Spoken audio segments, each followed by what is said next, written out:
પ્રાંતિજ અને તલોદ તાલુકામાં વરસાદ વિના ખેડૂતો ચિંતામાં છે। ખેડૂતો વાવણી માટે જમીન તૈયાર કરીને બેઠા છે, પણ વરસાદ ન વરસતા ખેડૂતોના માથે ચિંતાના વાદળો છવાયા છે।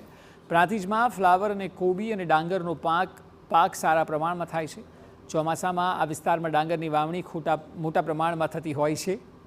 ઉપરાંત શાકભાજીના પાકો માટે પણ અત્યારે રોપણી શરૂ થતી હોય છે, પરંતુ વરસાદના અભાવે જગતનો તાત પોતાનું કામ અધૂરું રાખીને બેઠો છે। પ્રાંતિજમાં પ્રોપરમાં કોબીજ ફૂલાનું વાવેતર વધારે થાય છે। એક વરસાદ સારો થઈ ગયા પછી અમે ધરું નાખવાની શરૂઆત કરીએ છીએ, પણ અત્યારે હાલ કોઈ આજે 25 તારીખ થઈ, કોઈ જાતનો વરસાદ થયો નથી અને ગરમી પણ એટલી બધી પડે છે કે અમારો નાખેલો ધરું પણ એ બળી જ જાય છે, એટલે વારંવાર ધરુના ખર્ચાઓ બહુ પડે છે। ચોમાસાની શરૂઆતની સાથે જ વરસાદ ખેંચાતા ખેડૂતોને પહેલા કોળિયા જ માખી તેવો ઘાટ સર્જાયો છે।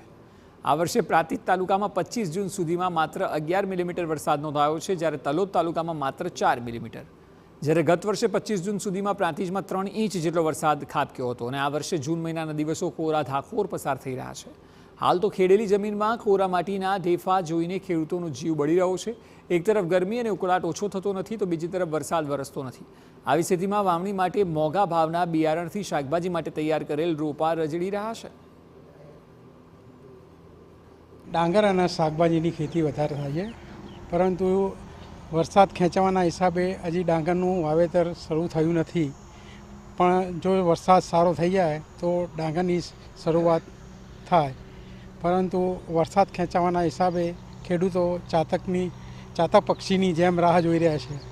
એટલે જેમ બને આ બધું કુદરતી છે, પણ વરસાદ સારો થઈ જાય તો ખેડૂતો પોતાનું કામકાજ શરૂ કરી દે। વરસાદ 15 થી 17